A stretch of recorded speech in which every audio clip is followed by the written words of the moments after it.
Allergy کے سلسلے میں نے جہاں تک غور کیا ہے، میرا خیال ہے کہ بچپن میں بعض بے احتیاطیوں کے نتیجے میں الرجیاں پیدا ہوتی ہیں، اور بچہ چونکہ غیر معمولی طور پر حساس ہوتا ہے، اس لیے ماں باپ کو پتہ نہیں لگتا وہ کیا دے رہے ہیں اور کیا یہ رد عمل دکھا رہا ہے، لیکن اس کے جسم کے اندر گہرے خوف داخل ہو جاتے ہیں۔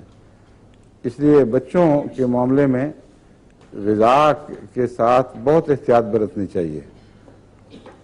اب جیسا کہ میں نے بتایا، کھٹی غذا اگر بار بار دیں گے کہ جی اورنج کا بڑا فائدہ ہے، تو وہ بالآخر الرجی میں تبدیل ہو جائے گا۔